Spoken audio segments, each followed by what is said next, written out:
Good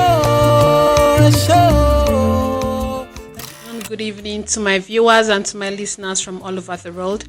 I remain Stephanie Nkichi Isedenuke, your host, and I'm thrilled to have you join me on the third episode of my podcast, Diary of a Creative Mind. And before we move on, I would always love to ask you, how are you?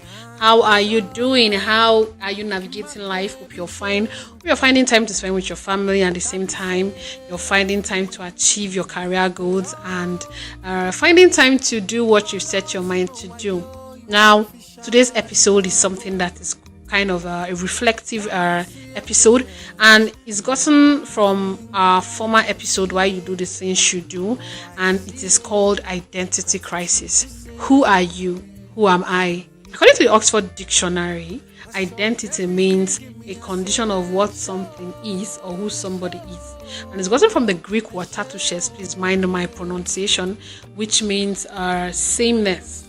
And crisis, according to the Oxford Dictionary, means great difficulty or uncertainty, and it's gotten from the Greek word crisis, which is judgment or decision. Now, when we merge these two words together, it means a time of great uncertainty about who we are.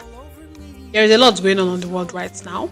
There are people who are no longer accepting the traditional gender roles. Some men identifying as women, women identifying as men.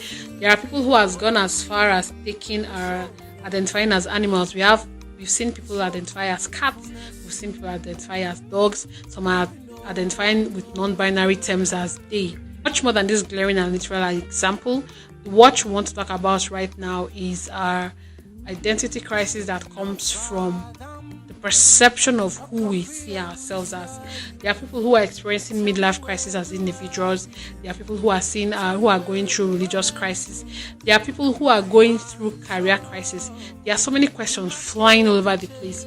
Why am I choosing this career path? Why? What have I been able to achieve and this certain age, and why am I a Christian? Why am I a Muslim? Why am I an atheist? Why am I a Buddhist? There are so many crises raging around us about our identities, and if we are not careful, this crisis can confuse who we are as individuals. So what do? Should we allow external factors determine who we are? Should we allow external factors influence our identities? When we were growing up, some of us wanted to be pilots, some of us wanted to be lawyers, some of us wanted to be doctors, and then as adulthood set in, we realized that most of our career choices we chose or said we wanted to be was gotten from a different version of us.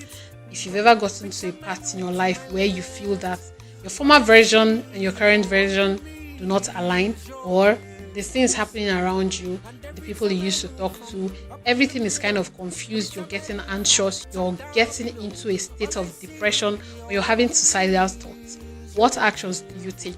The first thing you should do is to write. Writing has a way, it's therapeutic. Write down your emotions, write it down on a piece of paper. You should be as transparent, as brutally honest as possible. Write down what confuses you. Write down what makes you anxious. Write down what depresses you. Write down everything. Pour your heart to your writing. It has a way of making you come to terms of who you are or what you're doing or what you are or where you are right now in your life. Another way you can also navigate your journey of identity crisis is speaking to your friends or your family. Now, we all have that one person, that one friend, that one family member that listens and gives us the best advices, even when we don't like it, that tells us the harsh truth.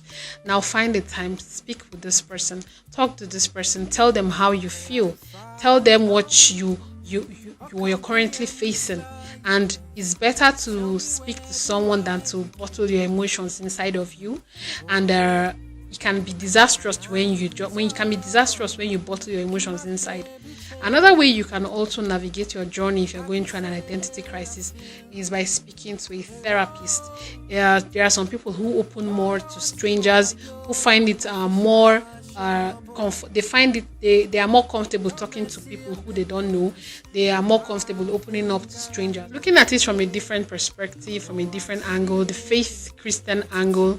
If you're a Christian, and you are having an identity crisis.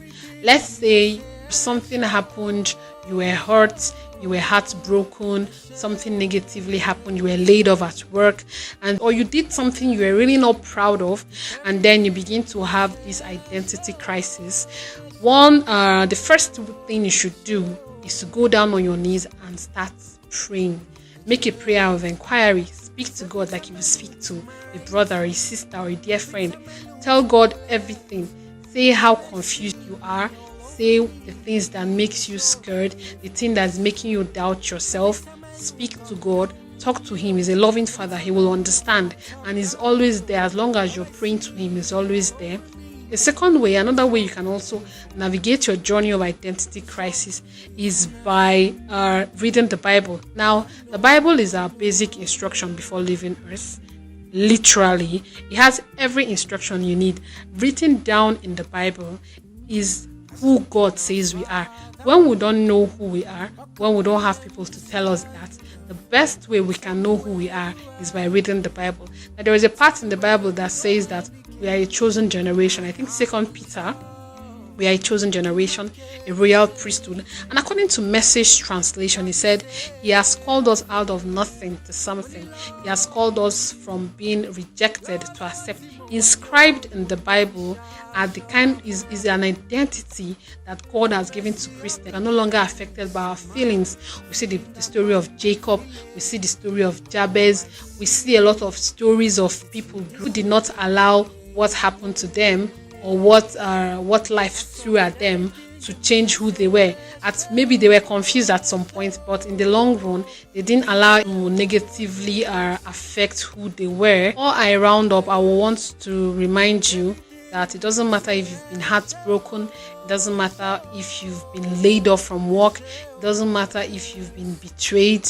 You are beautiful, you are unique, you are valued.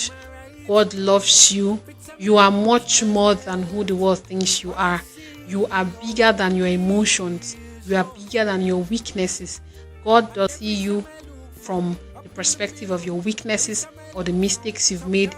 God sees you as someone that has been redeemed by the blood of His Son, Jesus Christ. Rise up to be the person that God has said you are. A chosen generation, royalty, kings and queens. That is who you are. That is your identity.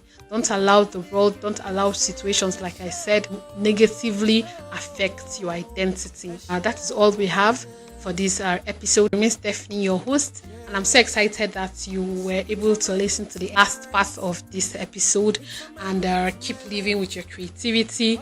Please know who you are, remain and be who God says you are. Please subscribe to my YouTube channel, and I'll see you next time. Bye.